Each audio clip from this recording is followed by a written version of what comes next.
Sistem daripada agama itu kontemplasi, memikirkan kira-kira yang ideal itu apa? Apakah ada influence, pengaruh daripada filsafat Yunani yang masuk ke sini?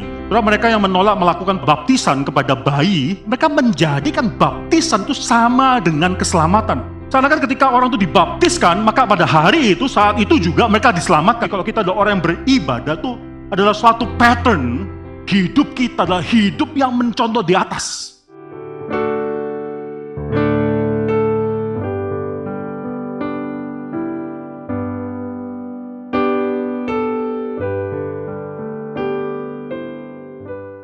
Saya akan melanjutkan khotbah pada hari ini masuk dalam Ibrani pasal yang ke-8, suatu bagian Ibrani yang penting sekali.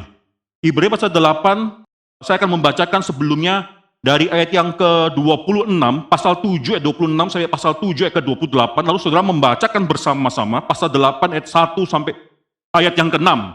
Hari ini kita akan mengkhotbahkan khususnya pasal 8 ayat 1 sampai 6. Tapi mari kita mengingat apa yang sudah dibahas oleh penulis Ibrani dalam pasal yang ke-7. Saya akan membacakan bagi saudara pasal 7 ayat ke-26 sampai 28. Sebab imam besar yang demikianlah yang kita perlukan, yaitu yang saleh, tanpa salah, tanpa noda, yang terpisah dari orang-orang berdosa dan lebih tinggi daripada tingkat-tingkat sorga. Yang tidak seperti imam-imam besar lainnya yang setiap hari harus mempersembahkan korban untuk dosanya sendiri dan sesudah itu barulah untuk dosa umatnya. Sebab hal itu telah dilakukannya satu kali untuk selama-lamanya ketika ia mempersembahkan dirinya sendiri sebagai korban. Sebab hukum Taurat menetapkan orang-orang yang diliputi kelemahan menjadi imam besar, tapi sumpah yang diucapkan kemudian daripada hukum Taurat menetapkan anak yang telah menjadi sempurna sampai selama-lamanya. Pasal 8.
Mari kita tundukkan kepala dan kita berdoa. Bapa dalam surga, kami bersyukur untuk suatu minggu, suatu hari di mana kami bisa menguduskan hari ini. Karena hari ini telah dikuduskan oleh Tuhan bagi kami, untuk kami bisa bersekutu bersama. Datang ke tempat ini. Kami bersyukur ya Tuhan untuk segala pemeliharaan daripada Tuhan. Kami masih mendoakan mereka yang saat ini sedang terbaring di rumah sakit, maupun yang mungkin diisolasi secara mandiri, ataupun di tempat-tempat yang telah ditetapkan oleh pemerintah karena penyakit COVID. Ya Tuhan, di tengah-tengah segala sendirian mereka, atau perasaan bagaimana mereka adalah orang-orang yang kasihan dan perlu dikasihani, Tuhan berikan pada mereka suatu penghiburan ya Tuhan. Pada saat ini mungkin banyak sekali keluarga-keluarga yang memerlukan penghiburan daripada Tuhan, dan Tuhan berikan bukan hanya penghiburan saja, tapi juga Tuhan memberikan kelepasan daripada segala kesulitan hidup mereka. Kami juga mendoakan ya Tuhan, demikian banyak usaha daripada pemerintah yang harus dilakukan untuk beberapa bulan ke depan, untuk waktu-waktu ke depan, dalam membagikan, mendistribusikan, dan melakukan vaksinisasi yang diperlukan oleh begitu banyak rakyat, dan khususnya dokter-dokter dan perawat-perawat yang ada di front line, yang merawat mereka yang sedang sakit. Kami mendoakan juga kestabilan daripada negara Amerika, yang sejak tanggal 6 Januari yang lalu, beberapa hari yang lalu, sudah mengesahkan, itu senator-senator sudah mengesahkan presiden berikutnya. Kami berdoa ya Tuhan untuk suatu transfer of power, suatu perpindahan kekuasaan dalam waktu 10 hari yang akan mendatang ini, daripada presiden yang lama menjadi kepada presiden yang baru. Kami percaya Tuhan bahwa Tuhan ada dan Tuhan memegang segala kuasa, kedaulatan dan kontrol atas sejarah. Tidak ada satupun pemerintahan yang bukan berasal daripada kuasa dan bukan berasal daripada karena kehendak Tuhan. Kami berdoa ya Tuhan untuk negara ini. Dan khususnya itu gereja-gereja di Amerika, ajar kami juga ya Tuhan, untuk mengetahui bahwa pengharapan kami hanyalah pada Tuhan. Bahwa pengharapan kami bukan pada dunia pada saat yang sementara ini. Pengharapan kami bukan pada partai-partai politik tertentu atau oknum-oknum tertentu. Pada akhirnya kami percaya tidak ada satupun alam maut yang mungkin menghancurkan gereja. Itulah janjimu kepada gereja dan kami berpegang pada janji tersebut.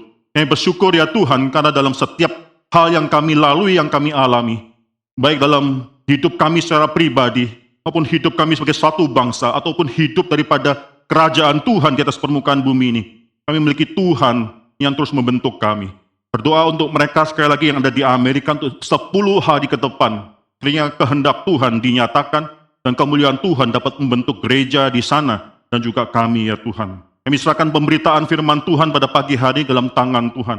Kami datang dengan mungkin problema atau pergumulan beban yang berbeda-beda. Tapi kiranya ketika firman Tuhan akan diberitakan, kami bersyukur, kami menyerahkan hati kami menyerahkan pikiran kami menyerahkan beban kami dalam tangan Tuhan. Berkatilah keluarga kami yang turut beribadah bersama dengan kami pada saat ini. Ya berkat Tuhan juga turun dan tercurahkan atas mereka. Dari yang paling tua sampai yang paling muda, hari ini, pagi ini, mendapatkan berkat daripada firman Tuhan. Dalam nama Tuhan Yesus Kristus kami berdoa dan mengucap syukur. Amin. Saudara perhatikan di sini penulis Ibrani itu seakan sedang mengarang suatu lagu. Dalam lagu tersebut ada suatu dinamika, bukan cuma tempo, tapi ada dinamika. Dan ini bicara mengenai suatu superlatif, mengenai bagaimana Kristus itu demikian agung. Dia melebihi daripada nabi-nabi sebelumnya, dan bahkan dia melebihi daripada seluruh imam-imam sebelumnya, saudara. Dialah imam besar yang terakhir tersebut. Saudara bisa melihat lagu yang dikarang oleh penulis Ibrani sudah mencapai forte pada saat ini, F. Demikian keras suara tersebut, tapi belum yang paling keras. Belum dinamika tersebut yang paling tinggi, masih belum ada fortissimo, apalagi fortissimo masih belum keluar. Saudara bisa melihat pada pasal-pasal berikutnya, khususnya dari pasal yang ke-8 sampai pasal yang ke-10, penulis Ibrani akan menceritakan lebih besar lagi mengenai kemuliaan Kristus ini. Kalau kita tadi sebelumnya dari pasal 5 ayat yang pertama khususnya, saya pasal 7 ayat ke-28, sebelum pasal yang ke-8, kita melihat bagaimana Kristus sudah ditetapkan sebagai imam melebihi daripada imam-imam yang lainnya, yang berdasarkan peraturan daripada hukum Taurat. Kristus, anak Allah tersebut, melebihi mereka semua karena Kristus telah ditetapkan berdasarkan sumpah. Itu akhir daripada Ibrani pasal 7, bicara mengenai betapa besarnya Kristus yang telah ditetapkan berdasarkan sumpah, bukan berdasarkan hukum yang sementara tersebut. So, luar biasa, akhirnya dalam Ibrani pasal yang ke-8, nanti sampai Ibrani pasal yang ke-10, saudara bisa melihat ada 3 hal yang penting yang berkenan dengan apa yang Kristus lakukan sehingga dia bisa menjadi imam yang lebih besar. Yang pertama, dia bisa lihat di sini, ditekankan dalam Ibrani pasal 8 ayat yang ke-6, Kristus adalah pengantara daripada perjanjian yang lebih mulia, a better promise dalam bahasa Inggrisnya. Kristus adalah pengantara daripada suatu perjanjian yang lebih baik. Dan saudara bisa melihat di sini bagaimana nanti ayat yang ke-7 sampai ayat ke-13 daripada pasal yang ke-8 berbicara mengenai perjanjian yang lebih baik ini. Coba buka Alkitab saudara bisa lihat dalam pasal 8 ayat ke-7 ayat ke-13, nanti akan disambung lagi dengan ayat yang pasal 9 ayat yang ke-11 dan seterusnya. Saudara bisa melihat bagaimana Kristus di sana adalah pengantara daripada perjanjian yang baru. Tapi bukan cuma perjanjian yang baru saja yang membuat akhirnya Kristus menjadi suatu mediator yang lebih baik tersebut. Tapi Alkitab di sini pasal 8 juga mengatakan Kristus adalah suatu perjanjian yang lebih baru karena dia melayani di kemah yang lebih baik. A better, atau dikatakan di sini kemah yang sejati atau true sanctuary dalam bahasa Inggrisnya. Berbeda dengan semua imam-imam besar orang ordo daripada Lewi tersebut, Kristus melayani dalam satu kemah yang bukan dibuat oleh tangan manusia, tapi dibuat oleh tangan Tuhan itu sendiri, yaitu yang di sorga. Kristus melayani di kemah yang lebih baik. Kita bisa melihat saudara nanti dalam pasal yang ke-9, ayat yang pertama sampai ayat yang ke-10 itu bicara mengenai tempat kudus dan membandingkan antara di bumi dan yang di surga tersebut. Kemah a better sanctuary tersebut.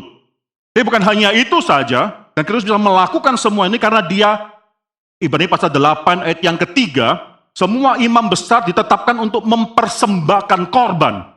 Nanti penulis Ibrani kan mengatakan bahwa Kristus memberikan korban yang lebih sempurna daripada semua imam-imam besar tersebut.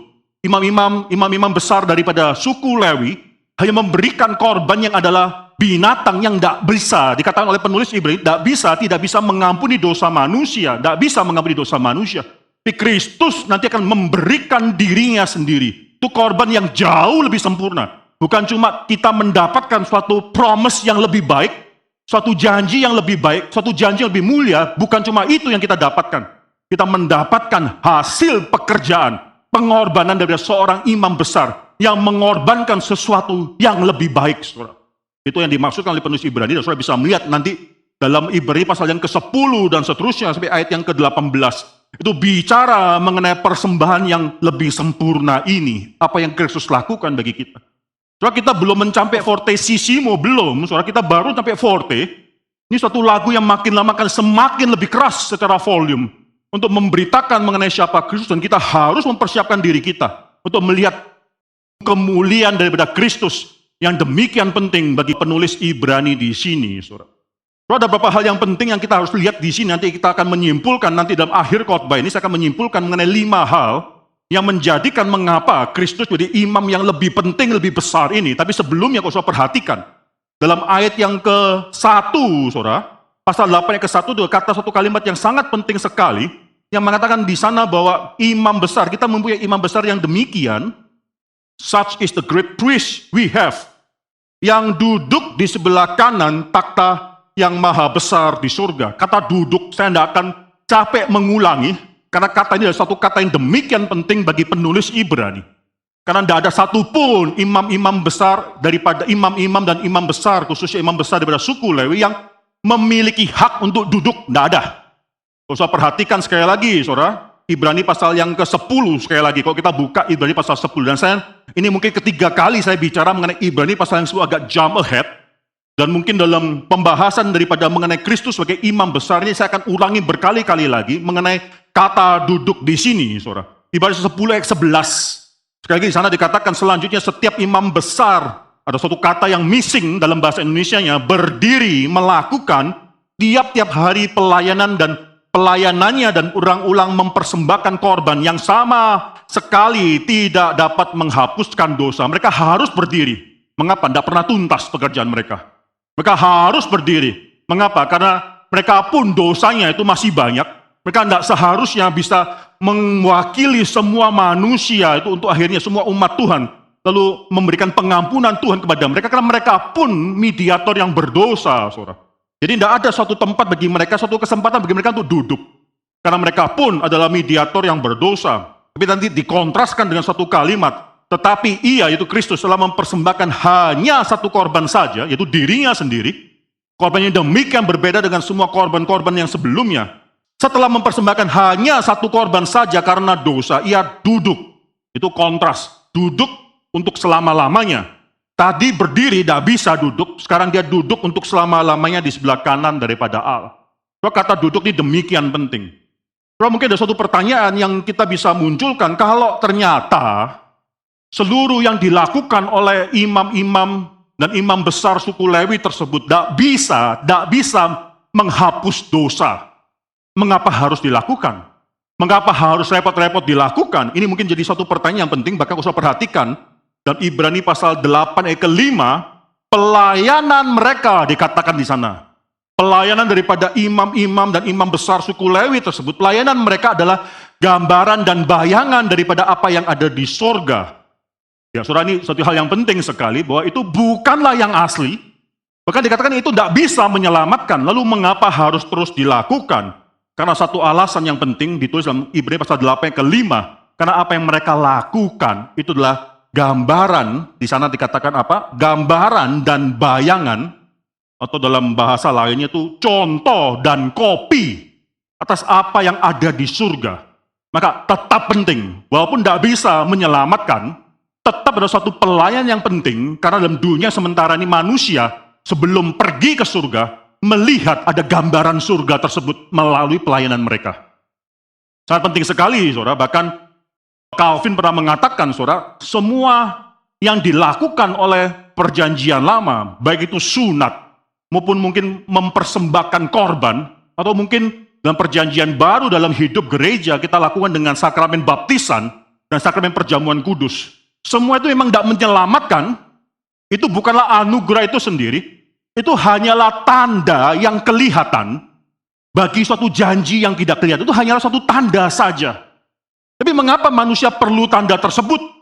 Kalau itu tidak menyelamatkan, mengapa kita perlu akhirnya tetap mengambil, perlu dibaptiskan dalam waktu yang tepat kita harus dibaptiskan, atau mengambil sakramen perjamuan kudus, walaupun tidak menyelamatkan, mengapa perlu? Karena kita adalah orang yang lemah, Calvin katakan. Kita adalah orang yang lemah, yang tanpa suatu visual sign yang kelihatan, tanpa tanda yang kelihatan tersebut, maka kita mungkin gampang dihancurkan, digoda oleh penggoda-penggoda dalam dunia ini. Iman kita gampang ditarik dan dijatuhkan. Itu mungkin bahasa lainnya, parafrasa daripada apa yang dikatakan oleh Calvin. Maka Tuhan memberikan tanda yang kelihatan untuk suatu janji yang tidak kelihatan. Janji itu yang menyelamatkan, bukan tanda yang menyelamatkan. Tidak ada satu orang pun dibaptis lalu diselamatkan karena dia mendapatkan air baptisan. Tidak ada. Tidak ada satu orang pun yang disunat lalu mendapatkan keselamatan. Bukan. Tidak ada satu orang pun yang mengakan perjamuan kudus lalu mendapatkan keselamatan tersebut. Tidak ada. Tapi bukan berarti bahwa itu semua tidak ada gunanya, saudara. Itu adalah suatu tanda yang penting bagi kita untuk kita bisa lihat. Oh, janji Tuhan itu. Walaupun saya tidak bisa lihat, tapi saya dikuatkan melalui tanda-tandanya. Nah, di sini saudara, mengapa akhirnya walaupun imam-imam besar tersebut tidak bisa melakukan suatu hal yang menyelamatkan mereka, mengorbankan sesuatu yang tidak bisa menyelamatkan atau menghapus dosa umat Tuhan, tapi tetap harus dilakukan karena semua ini tanda. Semua ini tanda yang sangat penting yang harus dilihat oleh umat Tuhan. Dan seharusnya ini menjadi satu hal yang mempersiapkan mereka kepada yang sejati tersebut, yaitu janji yang akan datang dari surga inkarnasi dan mati bagi mereka mempersembahkan korban, yaitu tubuhnya sendiri. Tapi akhirnya yang salah adalah mereka lebih percaya tanda daripada janji tersebut. Mereka lebih menikmati tanda daripada mereka menikmati janji. Dalam gereja awal, saudara, salah satu yang seringkali membuat orang Kristen itu mendapat cemooh, bahkan mungkin dianiaya.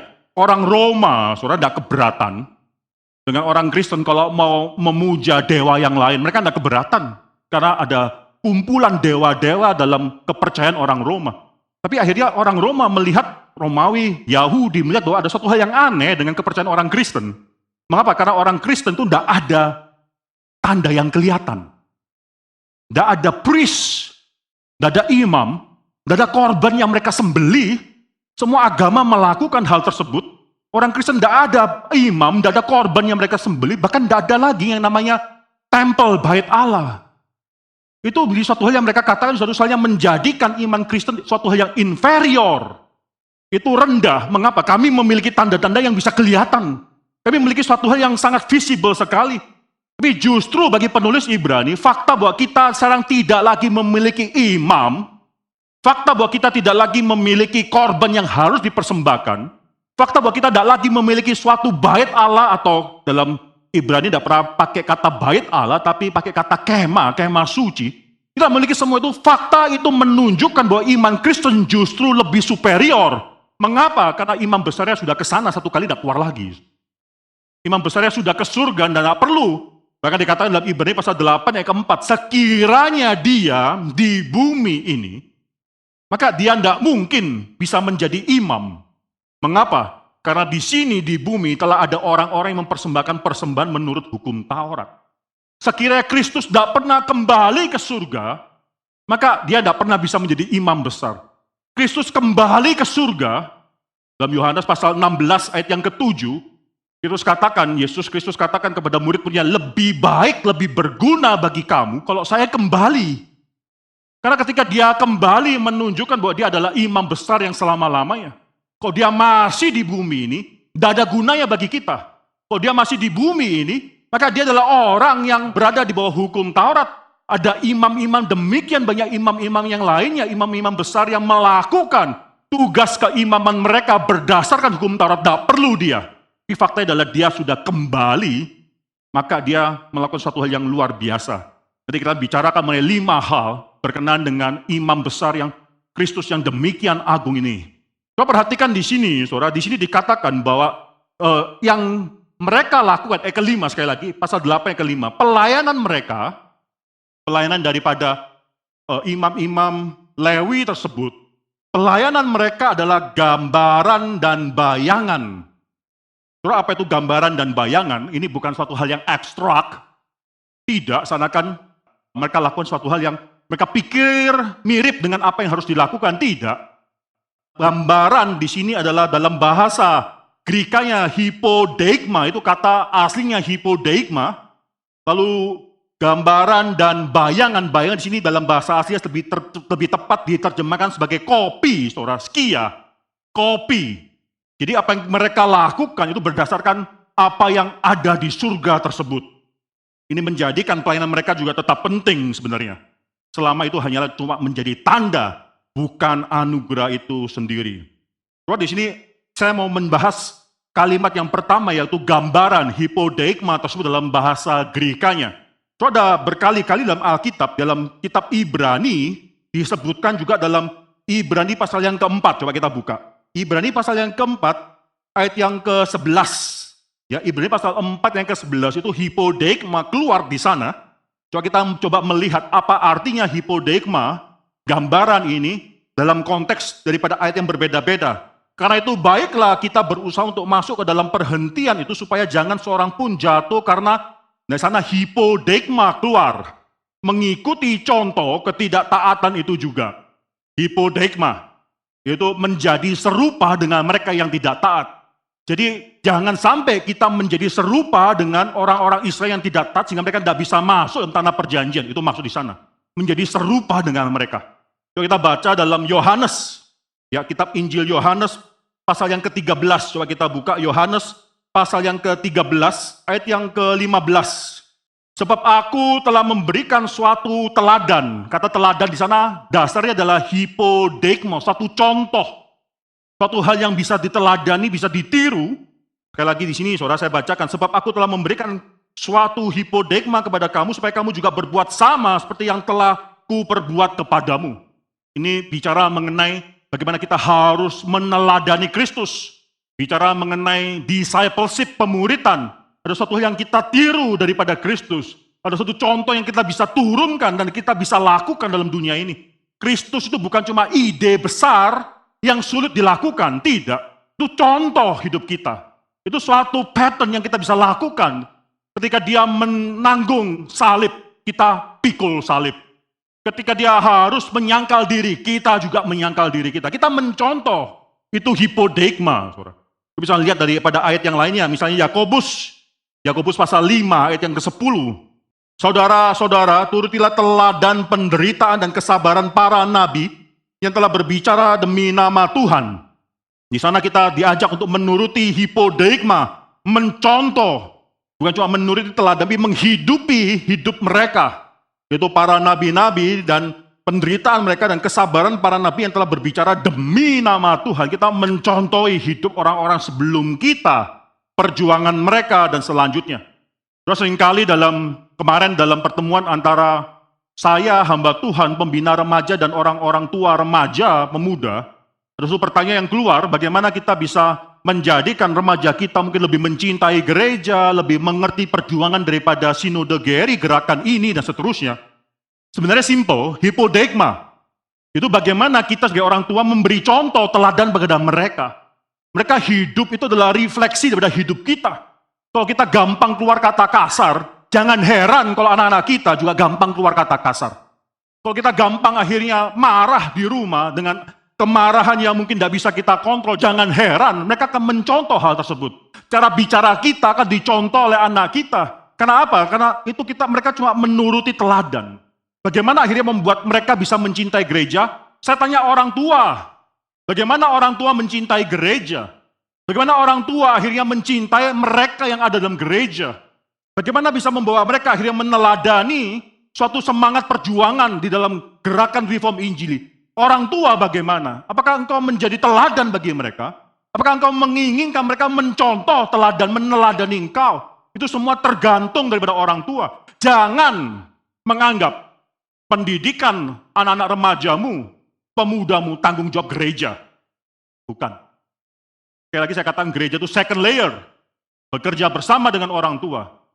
Tapi first layernya, perjuangan pertama, layer pertama adalah orang tua itu sendiri.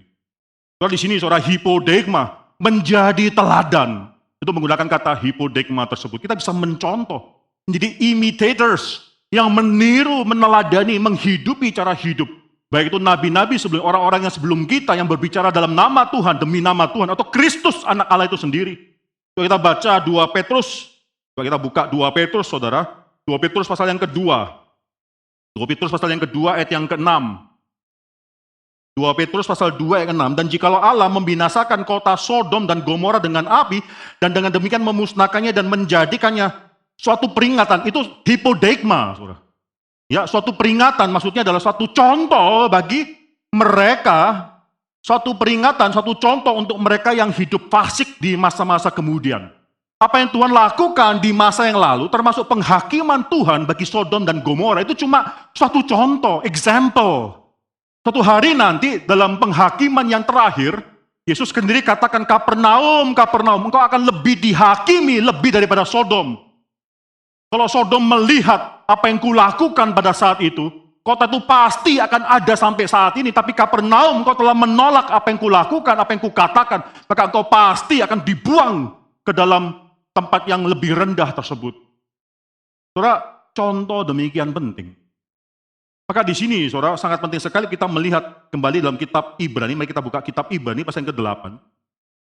Saudara, tenda tersebut, kemah suci yang ada di dalam padang belantara tersebut, dan juga para pelayan kemah tersebut, pelayanan mereka itu semua adalah, di sini dikatakan gambaran dan bayangan, kurang sek, saudara, terjemahannya. Mungkin lebih tepat dikatakan adalah suatu contoh eksek. Bukan cuma suatu gambaran yang ide, bukan. Atau bayangan atas satu hal yang kita pikirkan, enggak. Oh, saudara pernah belajar arsitektur, saudara. Mungkin saudara pernah pakai kertas kopi, kertas yang lain, itu tracing. Saudara tracing itu mungkin mirip semacam demikian. Itu mengkopi berdasarkan, bukan kita lihat, kita kira-kira dimensi apa. Enggak, itu mencontoh dengan sangat tepat sekali, tracing.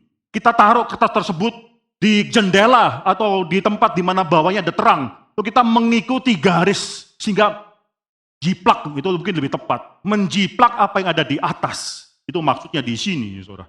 Di sini sangat penting sekali sehingga pelayanan daripada mereka tersebut adalah pelayanan yang digambarkan oleh apa yang dilakukan oleh Kristus. Saudara, mendengarkan hal ini saja, kita langsung mendapatkan suatu perspektif yang baru. Sebelumnya, sebelum pasal 8, Kristus tuh kayak menjadi suatu exception terhadap apa yang sudah established. Itu mereka adalah imam-imam berdasarkan ordo daripada Lewi.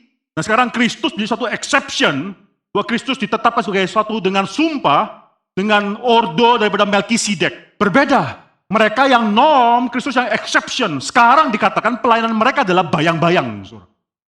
Pelayanan mereka adalah suatu pelayanan yang mencontoh saja apa yang ada di surga, itu pelayanan daripada Kristus. Cara yang menjadi exception adalah mereka, yaitu para imam orang Lewi, bukan Kristus lagi. Kristus menjadi the original copy, bukan original copy, the original painting. Mereka hanya mencontoh, mengkopi apa yang ada di surga tersebut. Kemah suci itu menggambarkan apa yang ada di surga. Soalnya sampai di sini, saudara, saya mengajak kita untuk memikirkan suatu hal yang penting. Apakah ada influence, pengaruh daripada filsafat Yunani yang masuk ke sini? Itu justru pertanyaan penting. Saudara mungkin tahu bagaimana Plato, filsafat dia itu membedakan yang di atas dan yang di bawah. Yang di atas adalah dunia daripada ide, itu adalah form. Yang di bawah ini matter. Ada suatu perbedaan antara form and matter, antara materi yang ada dalam dunia ini. Materi ini cuma bayang-bayang apa yang ada di atas. Di atas ini, yang di atas itu sempurna, yang di bawah ini tidak sempurna. Terus kan ada suatu pengertian bahwa jangan-jangan filsafat Yunani masuk dalam Alkitab. Apalagi saudara, kitab Ibrani ini tidak dikanonisasikan awal, tapi akhir. Pada awal hidup daripada gereja ini, banyak sekali orang Kristen pada zaman itu yang tidak menganggap ini suatu kitab yang diinspirasikan oleh Tuhan, yang harus masuk dalam kitab kanonisasi perjanjian baru. Mereka tidak memikirkan ke sana. Ada kitab lainnya seperti Shepherd of Hermas misalnya, yang mereka pikirkan sebagai suatu kitab yang sangat penting sekali. Irenaeus, seorang bapak gereja, pada abad yang kedua, itu bahkan pernah menganggap bahwa Shepherd of Hermas menjadi bagian daripada kanon yang harus masuk dalam kitab suci. Tapi akhirnya kita tidak pernah tahu, saudara tidak pernah tahu buku Shepherd of Hermas. Kan tidak pernah masuk, akhirnya tidak pernah masuk dalam abad yang keempat, tidak masuk dalam kanonisasi. Tapi kitab Ibrani kita kenal. Pada abad keempat dikanonisasikan dan kitab Ibrani yang masuk bukan Shepherd of Hermas. Jadi oleh pekerjaan daripada Roh Kudus, gereja mengakui bahwa Ibrani bukan Shepherd of Hermas yang harus masuk di dalam kanonisasi Alkitab Perjanjian Baru.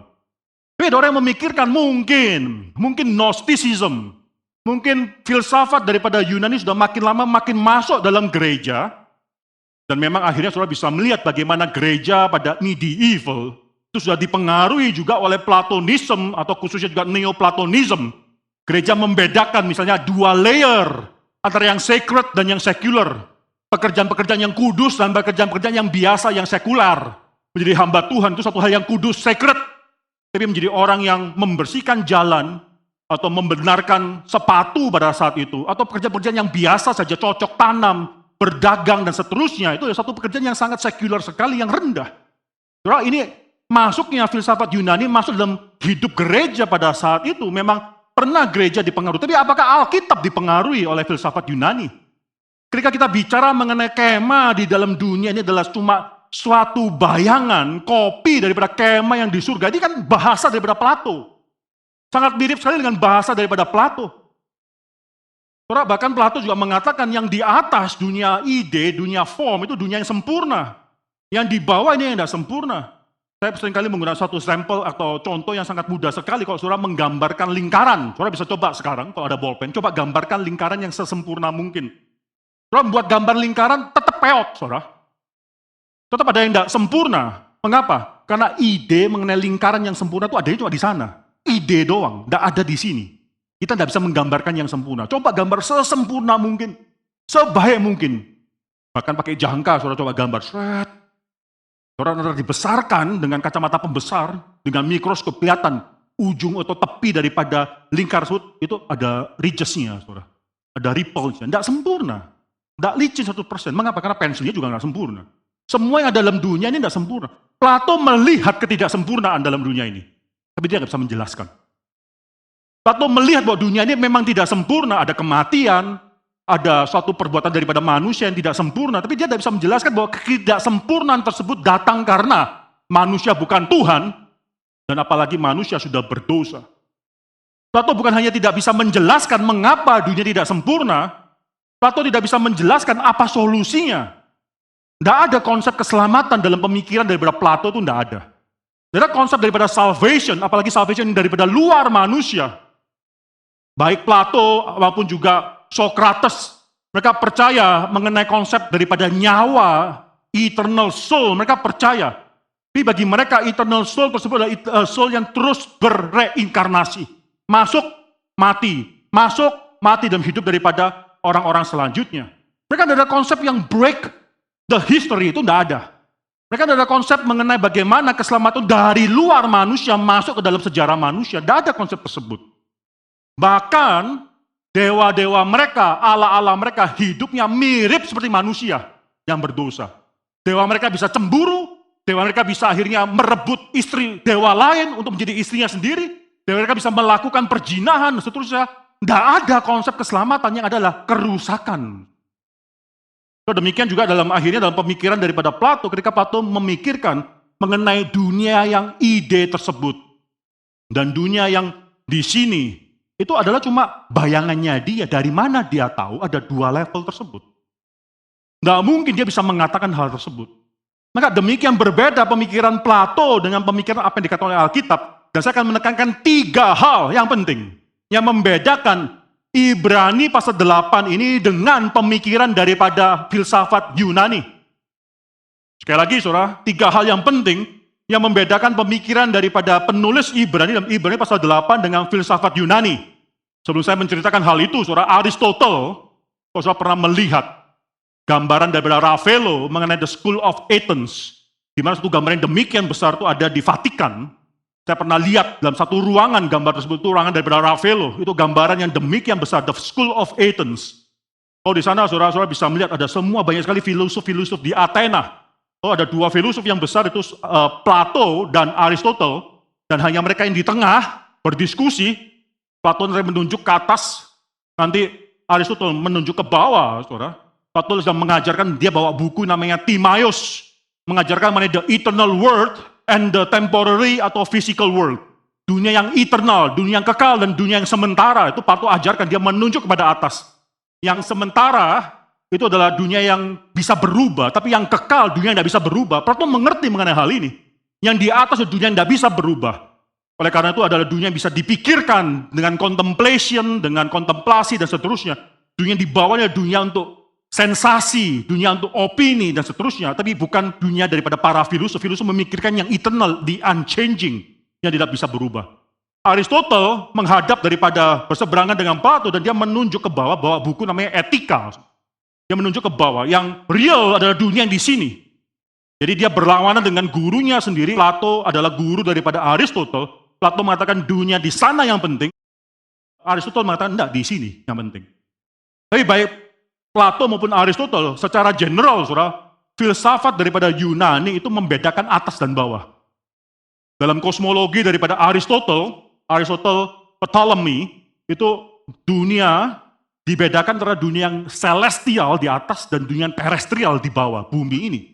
Bumi ini terestrial, tapi ada planet-planet tertentu yang di atas yang manusia bisa lihat. Dalam konsep daripada kosmologi Aristoteles, Ptolemy tetap mengatakan bahwa yang di atas itu sempurna. Yang di bawah ini terestrial itu tidak sempurna. Yang celestial itu sempurna. Terestrial kita bisa melihat bagaimana ada gunung, lembah, surface-nya pun tidak sempurna. Jadi saudara, masih ada suatu pengertian yang sama seperti Plato bahwa yang di atas yang sempurna. Kita kalau menjatuhkan batu atau tanah, jatuh kemana, saudara? Kita lepas ke bawah, saudara. Mengapa? Yang nggak sempurna pergi nggak sempurna.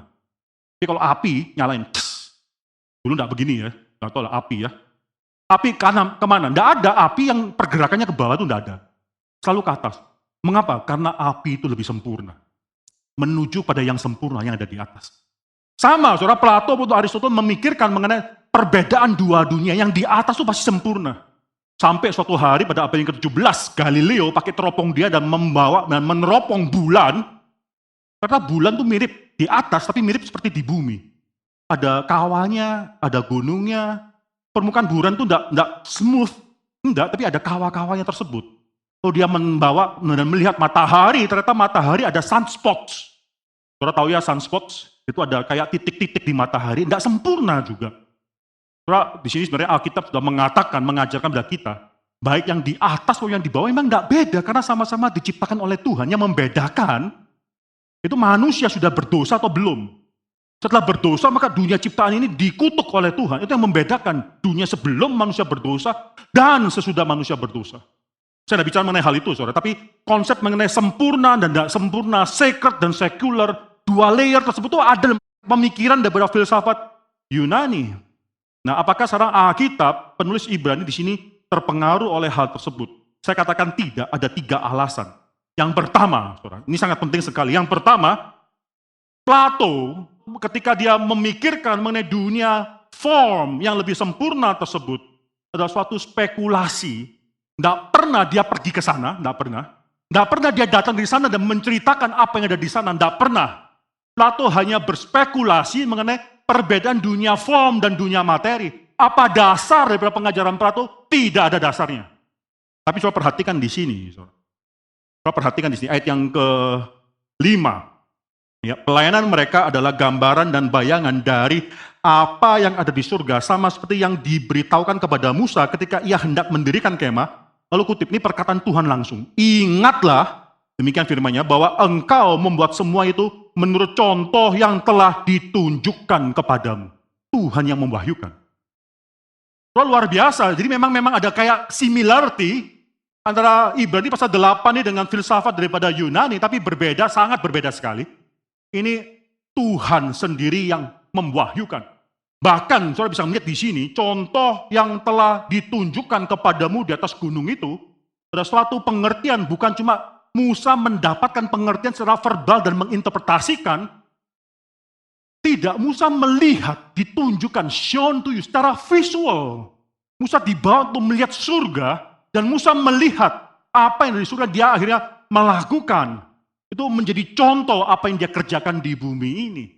Apa yang ada di bumi, kalau kita adalah orang yang beribadah tuh adalah suatu pattern hidup kita adalah hidup yang mencontoh di atas.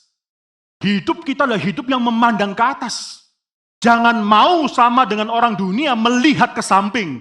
Apalagi menjadi seperti orang binatang.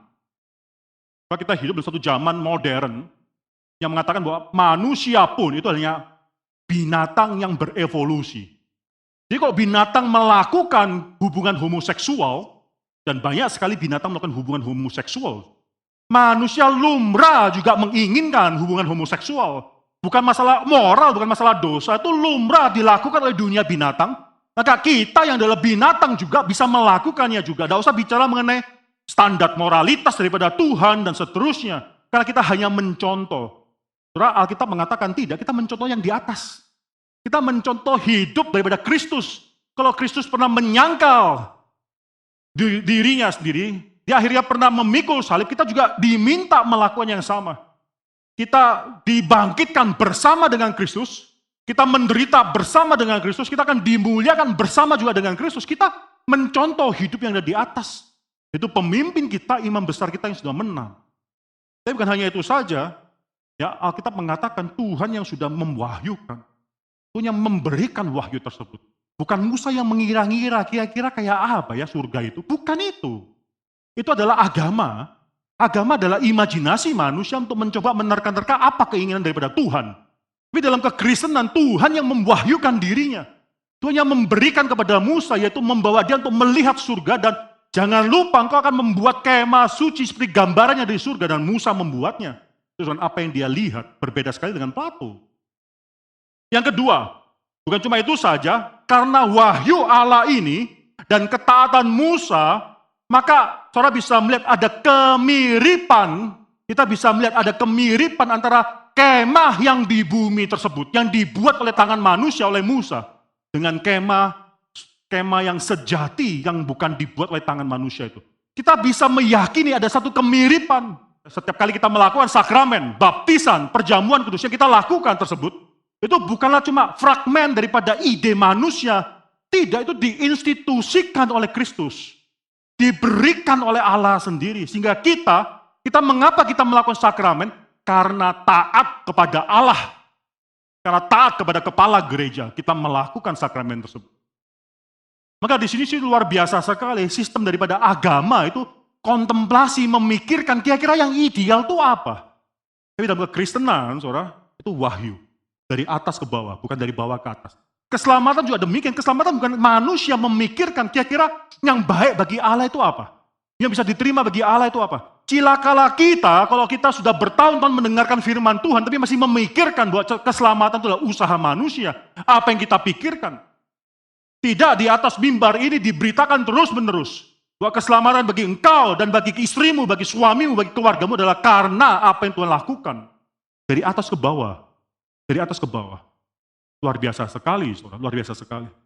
Saudara, saya lagi, saudara. Apa yang dilakukan oleh Musa, karena Musa taat dan Allah sudah memwahyukan dan Musa taat, maka Musa membuat kemah suci yang serupa. Nah, di sini, saudara, kita masuk dalam, hari ini khotbah agak filsafat sendiri, tidak apa-apa, saudara ya. Hari kita masuk pada epistemologi. Dalam dunia epistemologi, teori mengenai pengetahuan dan seterusnya, itu ada pertanyaan, seberapa dekatnya sih pengetahuan kita, misalnya atas botol air ini, atau atas suatu pohon di luar, apapun, X, semua yang kita bisa masuk, pengetahuan kita atas pohon, atas gunung, atas bumi, atas bintang, dibandingkan dengan pengetahuan Tuhan atas hal yang sama. Kita mengerti ya, pertanyaannya lah. Ya, ini epistemologi, pertanyaan adalah epistemologi, khususnya bagi orang Kristen, Tuhan mengetahui segala sesuatu, ada pengetahuan Tuhan atas segala sesuatu, kita juga mengetahui sesuatu yang kita bisa ketahui. Pohon tersebut bisa di luar, saudara ketika keluar, saudara bisa bertanya, seberapa dekat atau seberapa jauh pengetahuanku atas pohon tersebut dengan pengetahuan Tuhan atas pohon tersebut. Ya, ini menjadi satu perdebatan yang sangat menarik sekali, saudara. Maka saudara ada perbedaan antara univocal, equivocal. Univocal terlebih dahulu saya bahas. Univocal, U-N-I, vokal, saudara, F-P-O-C-A-L, univocal. Mengatakan bahwa pengetahuan kita dan pengetahuan Tuhan itu sama, identical. Equivocal, equivokal, mengatakan bahwa pengetahuan kita dan pengetahuan Tuhan itu berbeda. Karena kita adalah manusia, kita bukan Tuhan. Tuhan adalah Tuhan, maka pengetahuan kita, apalagi kita adalah manusia yang berdosa, pasti berbeda. Mana yang benar, saudara? Univokal, equivokal, kita bingung. Kalau kita mengatakan pengetahuan kita sama dengan Tuhan, ya mbok tahu sungkan lah ya, masa orang berdosa pengetahuannya bisa sama dengan pengetahuan Tuhan. Tapi kalau kita katakan kita equivokal, berbeda dengan pengetahuan Tuhan, maka kita sebenarnya tahu apa? Jangan-jangan yang kita ketahui bukan yang sebenarnya. Dan jangan nggak ada dasar daripada pengetahuan kita. Univokal, equivokal. Uni sekali lagi berkata mengenai sama, equi berkata mengenai berbeda. Kalau ada suatu contoh, saudara, salah satu hamba Tuhan kita, Pendeta Benyamin Intan, ketika masih mencoba menjalin hubungan dengan bekas pacar dia sekarang, yaitu Ibu Yani, saudara ya. Itu Ibu Yani pernah tanya ya, kamu suka anjing enggak? Gitu ya. Wah, Pak Ben langsung dari Ambon, saudara ya. Wah, saya suka anjing. Wah, ini cocok nih, antara dua orang yang sama-sama suka anjing. Ternyata itu adalah perkataan suka dalam arti equivokal, tidak sama artinya. Karena Ibu Yani suka membelai anjing, suka memelihara anjing. Pak Ben suka makan anjing, saudara. Dua yang sangat berbeda, itu namanya equivokal, saudara. Itu adalah akhirnya apa yang dia katakan, walaupun katanya sama, tapi pengertiannya sangat berbeda sekali. Yang satu suka memelihara, yang satu suka makan, saudara. Tapi tetap bisa nikah, karena anugerah Tuhan, saudara, tetap bisa menikah. Nah di sini sama, pengetahuan saya mengenai sesuatu, itu sama dengan pengetahuan Tuhan. In univokal, sama, atau equivokal, berbeda. Dua-duanya memiliki kesulitan. Sampai Van Til mengatakan suatu kalimat, bukan univokal, bukan equivokal, tapi analogi, berbeda tapi setia, sesuai dengan pengetahuan daripada Tuhan. Bukan salah. Kalau saudara perhatikan di sini, saudara, ini ada satu kalimat yang penting di sini, ayat kedua, saudara, dan yang melayani ibadah di tempat kudus, yaitu di dalam kemah sejati. Dalam bahasa aslinya itu true tabernacle. True di sini adalah kemah yang benar, yang sebenarnya. Lawannya itu bukan false, bukan salah. Sedangkan yang dilakukan oleh Musa, kemah yang dia dirikan, kemah suci yang didirikan adalah satu kemah yang salah. Yang bertentangan dengan apa yang ada di surga. Enggak. Berbeda, pasti berbeda. Karena kita bukanlah Tuhan, yang kita lakukan bukan yang Tuhan lakukan. Pasti ada perbedaan. Tapi sesuai, analogi. Kemah Musa, kemah yang selaras dengan desain daripada Tuhan. Segala yang mereka lakukan, imam-imam yang mereka lakukan tersebut adalah sesuai dengan apa yang seharusnya menjadi gambar daripada surga tersebut. Tapi sayangnya dalam hidup mereka merubah. Mereka percaya bahwa tanda menjadi anugerah. Mereka bukan percaya kepada janji tersebut, tapi mereka percaya kepada apa yang mereka dapatkan tanda tersebut.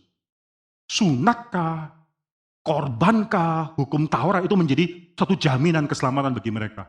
Itu akhirnya membuat kemah ini benar-benar equivokal, berbeda.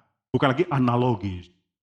Saudara, bicara lebih lanjut mengenai hal ini, tapi ini sangat menarik sekali dalam diskusi daripada epistemologi mengenai bagaimana pengetahuan kita tentang sesuatu dan pengetahuan Tuhan atau sesuatu hal yang sama tersebut.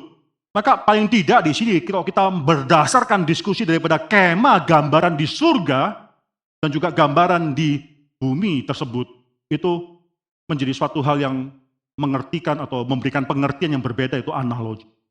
Karena demikian erat kaitan antara yang di surga dan yang di bumi, sampai akhirnya Tuhan mengatakan suatu kalimat ayat kedua, yang di surga itu dipanggil kemah. Ternyata yang di surga juga dipanggil sebagai kemah. Bukan cuma yang di bumi, tapi yang di surga juga dipanggil sebagai suatu kemah, menunjukkan keeratan kaitan antara yang di surga, yang asli tersebut dengan yang di bumi, yang di surga. Bahkan dipanggil sebagai suatu kemah. Itu yang kedua, saudara ya. Yaitu kemiripan antara yang di atas tersebut dengan yang ada di bumi. Yang ketiga, kalau Plato, saudara, itu menekankan perbedaan. Penulis Ibrani menekankan kemiripan. Plato menekankan absolut antitesis antara yang di form, yang di atas dengan matter yang di bawah. Oke, yang ketiga, saudara, Plato itu tidak memiliki konsep bridging antara dunia yang di atas dan dunia yang di bawah. Tidak ada kaitannya. Tidak ada bagaimana bisa mengkaitkan dunia yang ide tersebut, form dengan dunia materi.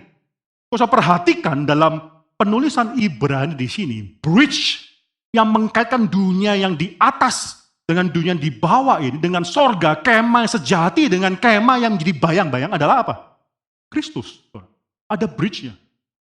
Bahkan menarik sekali bagi penulis Ibrani, Kristus itu masuk ke surga bukan karena dia adalah anak Allah. Benar, dia adalah anak Allah. Kristus masuk ke surga dan duduk di sebelah kanan daripada Allah Bapa adalah karena dia adalah seorang manusia yang taat sampai mati dan tidak berdosa sehingga dia bisa masuk ke surga. Tempat yang maha kudus tersebut. Itu luar biasa sekali kalau dalam pemikiran Plato tidak mungkin. Yang namanya materi itu masuk ke surga, tidak mungkin.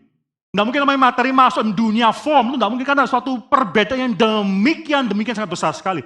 Form ya form, dunia form ya dunia form. Tidak ada materi di sana, dunia materi ya dunia materi. Tidak ada yang namanya kaitan, bridge antara dunia materi dan dunia form. Tidak ada. Penulis Ibrani mengatakan Kristuslah kaitannya. Melalui apa yang dia lakukan, khususnya juga melalui siapa dia. Dia adalah imam, dan imam yang setia sampai mati. Dia mempersembahkan yang terbaik tersebut. Maka dia bisa masuk kepada dunia yang atau tabernacle, kemah yang sejati tersebut. Sangat berbeda sekali pemikiran daripada Ibrani dengan pemikiran daripada Plato. Karena kita harus mengetahui bahwa segala yang dituliskan dalam Alkitab ini adalah nafas daripada Tuhan. Ini bukan filsafat masuk dan menggerogoti iman kita sehingga kita akhirnya bisa meragukan sebenarnya apa yang kita terima ini dari Tuhan atau dari manusia. Memang tidak terlepas dengan filsafat daripada manusia karena manusia adalah penulis kedua, secondary author. Firman Tuhan, nafas Tuhan itu adalah yang penulis pertama atau the primary author. Kita harus percaya bahwa ini adalah firman Tuhan. Tidak ada kesalahan di dalamnya. Sesuatu hal yang Tuhan wahyukan yang demikian berbeda dengan semua filsafat-filsafat dalam dunia ini. Terus saya akan tutup khotbah ini dengan 5 ciri yang menjadikan imam besar ini satu imam besar yang begitu lebih baik bagi kita pada saat ini. Yang pertama, dikatakan di sini bahwa dia sudah duduk. Sekali lagi, saudara, duduk itu penting. Ayat yang pertama, kita mempunyai imam besar yang demikian yang duduk. Saudara, di sini, saudara, kata duduk ini diulangi berkali-kali dalam kitab Ibrani, ada 5 kali. Ibrani pasal, coba kita buka ya. Ibrani pasal yang pertama. Kita buka. Di pasal yang pertama, ayat ketiga, itu dikatakan, ia duduk di sebelah kanan yang maha besar di tempat yang tinggi. Itu yang pertama kali keluar kata duduk. Duduk dan kanan. Keluar 5 kali di Ibrani. Ia duduk di sebelah kanan Allah Bapa yang maha tinggi. Khususnya duduk 5 kali. Ibrani pasal 1 ayat ke-13. Ya, dan kepada siapakah di antara malaikat pernah ia berkata, duduklah di sebelah kananku. Itu kedua kali keluar. Ya, lalu saudara bisa melihat Ibrani pasal 8 yang pertama yang kita baca tadi. Imam besar inilah yang kita miliki, yang duduk di sebelah kanan takhta yang maha besar di surga ketiga kali. Yang keempat kali nanti dalam Ibrani pasal 10 ayat ke-12 yang tadi juga kita sudah baca, saudara. Tapi ia setelah mempersembahkan hanya satu korban saja karena dosa, ia duduk untuk selama-lamanya di sebelah kanan daripada Allah. Keluar yang keempat kali, duduk di sebelah kanan. Yang kelima, Ibrani pasal 12, ayat yang kedua, itu kelima kali kata duduk keluar. Marilah kita melakukannya dengan mata yang tertuju kepada Yesus, yang memimpin kita dalam iman dan yang membawa iman kita itu kepada kesempurnaan, yang dengan mengabaikan kehinanya, tekun memikul salib ganti sukacita yang disediakannya bagi dia, yang sekarang duduk di sebelah kanan takhta daripada Allah. 5 kali kata duduk dan kanan keluar. Nah, saya bisa katakan, saudara, kelima-limanya itu selalu berkaitan dengan bukan Kristus sebagai raja, itu memang penting. Duduk sebelah kanan itu selalu menggambarkan raja yang kembali. Raja yang kembali dan kemuliaan, tapi dalam teologi daripada penulis Ibrani, duduk di sebelah kanan itu bicara mengenai Kristus sebagai imam. Kita buka Ibrani pasal 1 ayat ketiga. Setelah ia selesai mengadakan penyucian dosa, ia duduk di sebelah kanan yang maha besar. Kaitannya dengan penyucian dosa. Yang kedua kali, Ibrani pasal 1 ayat ke-13 itu memang tidak terlalu eksplisit dikatakan hubungan dengan penyucian dosa, tapi ini bisa dikatakan mirip seperti seorang pemenang, duduk sebelah kanan sebagai seorang pemenang, sampai akhirnya ku buat musuh-musuh menjadi tumpuan kakimu. Tapi nanti tidak bisa dilepaskan daripada Ibrani pasal 1 ayat ketiga, ayat ke-13 tersebut. Dan khususnya konteks daripada penulis Ibrani bicara mengenai dosa, kematian, musuh terakhir, dan seterusnya. Maka Ibrani pasal 1 ayat ke-13 walaupun tidak terlalu eksplisit, tapi kita bisa mengerti dalam konteks Kristus duduk di sebelah kanan Allah Bapa. Sampai dibuatnya musuh-musuhnya menjadi tumpuan kakinya. Itu adalah konteks dia menang sebagai seorang imam. Yang ketiga, saudara, Ibrani pasal 8 yang ke-1 itu jelas sekali konteksnya bicara mengenai Kristus sebagai imam, dan imam besar inilah yang kita miliki yang duduk di sebelah kanan. Menyatakan bahwa dia adalah imam besar yang the only one, the eternal, the everlasting high priest. Ya, ayat yang ke-10 itu juga jelas sekali, ayat ke-10 ayat ke-12, pasal 10 ayat ke-12 maaf. Pasal 10 ayat ke-12 itu menceritakan, memparalelkan Kristus dengan imam-imam yang lainnya. Orang-orang Lewi, yang lain tidak bisa berduduk, mereka harus berdiri, tapi Kristus duduk sebagai imam besar yang bisa duduk. Ini kaitannya dengan imam. Pasal 12 ayat kedua, kalau saudara perhatikan di sana, itu memang tidak secara eksplisit bicara mengenai imam, tapi ayat ketiga, ayat keempat, seterusnya itu bicara mengenai dosa. Penyucian dosa, mengenai dosa, dan seterusnya. Maka pasal 12 ayat kedua, tetap kaitannya adalah Kristus sebagai imam besar, yang mengalahkan dosa, duduk di sebelah kanan daripada Allah Bapa. Jadi penting sekali, dia duduk. Mengatakan apa, saudara? Keselamatan yang kau kenal sudah final. Jangan pikirkan yang lain lagi. Dalam dunia ini, dalam dunia sementara ini, kita mengalami banyak gangguan, ujian, cobaan, bahkan mungkin ada satu hal yang mungkin mengganggu iman kita, membuat kita bergumul dengan iman kita, tapi ketahuilah yang kau dapatkan. Terus ya berita berkenaan dengan firman Tuhan tersebut mengenai keselamatan, adalah satu keselamatan yang sudah final. Penulis Ibrani yang berbicara kepada orang-orang Kristen pada zaman itu yang memikirkan sekali lagi kembali kepada Judaism.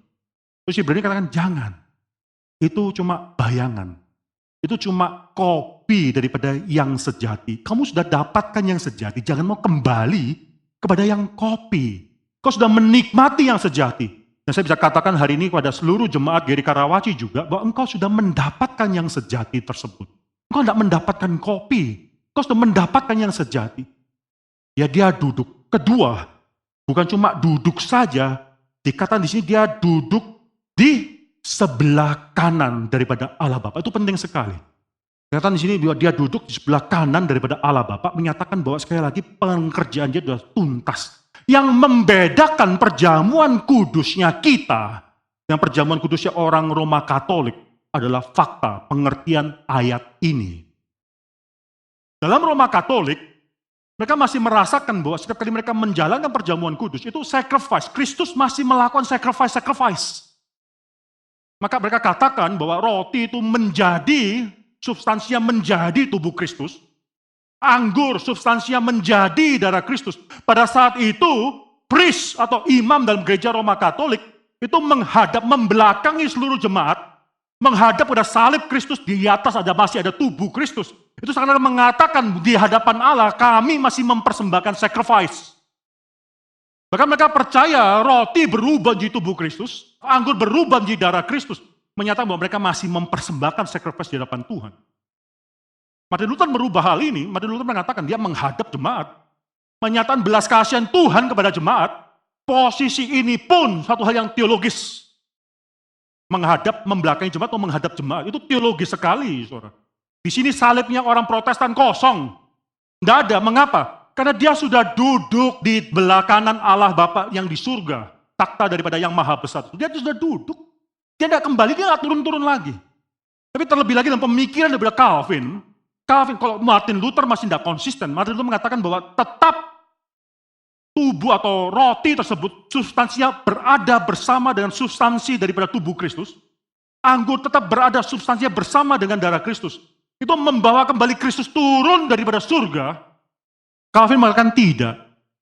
Dalam perjamuan kudus yang kita lakukan, kita mengakui satu hal, Kristus sudah duduk di surga. Dia tidak perlu lagi kembali. Kita yang dibawa rohnya ke surga untuk bisa menikmati, makan dan minum daging dan darah Kristus. Bukan Kristus diturunkan lagi setiap kali kita mengadakan perjamuan kudus. Di sana, saudara, tanda tetap menjadi tanda.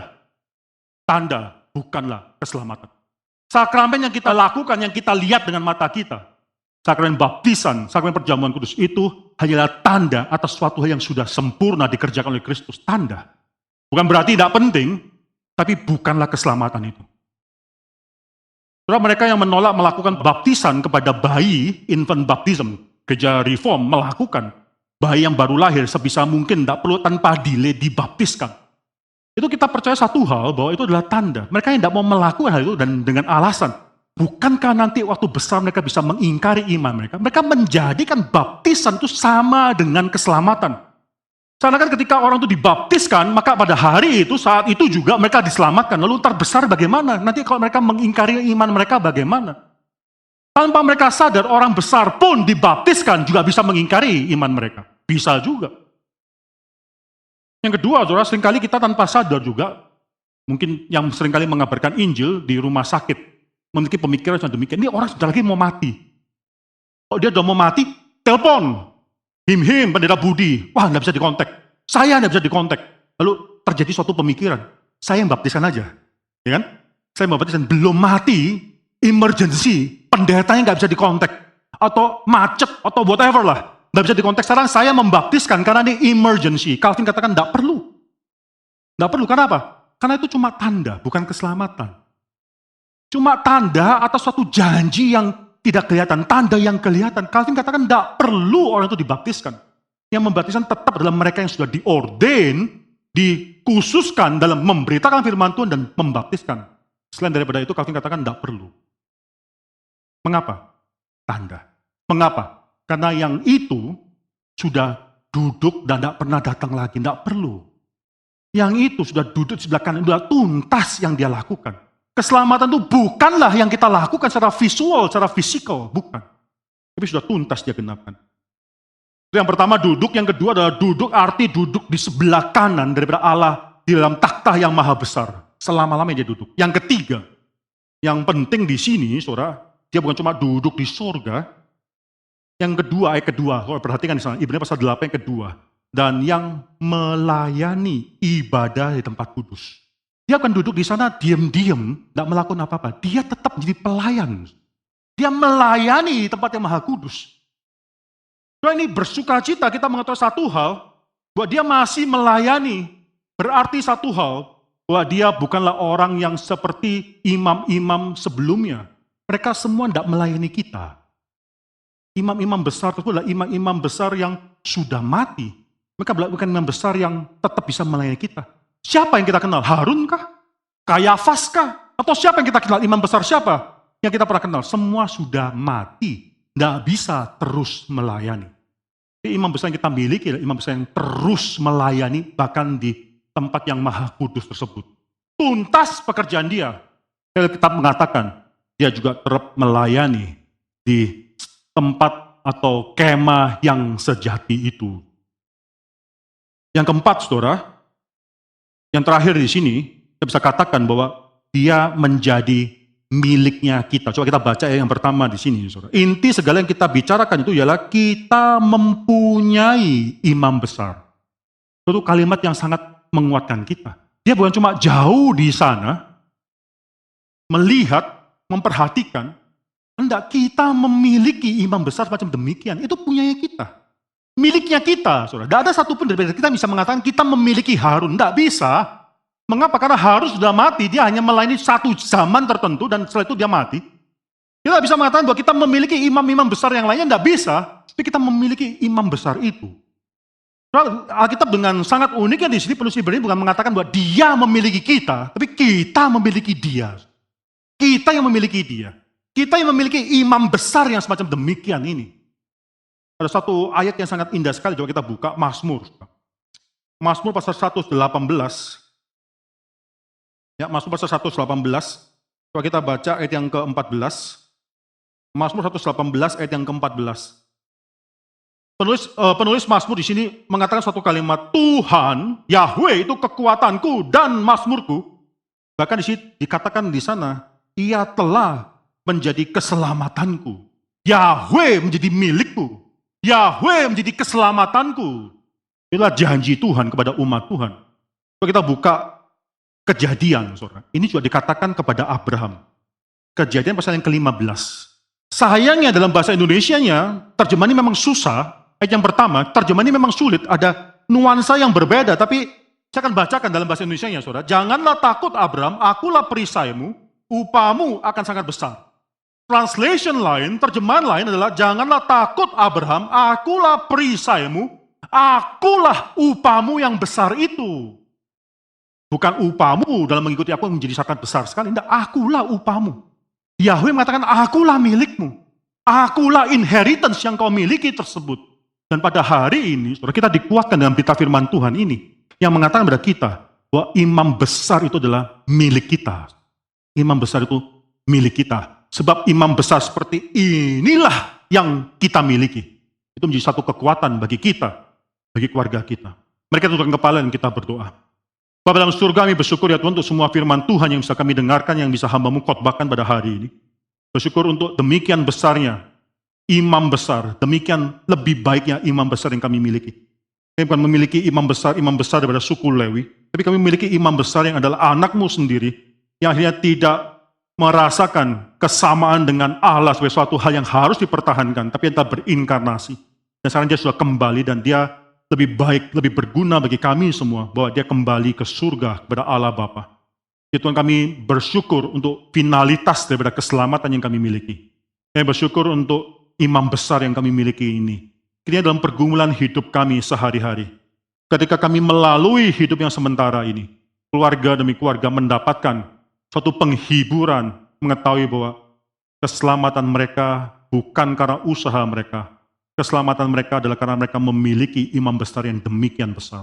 Misalkan hidup kami dalam tangan Tuhan. Dalam nama Tuhan Yesus Kristus kami berdoa dan mengucap syukur. Amin.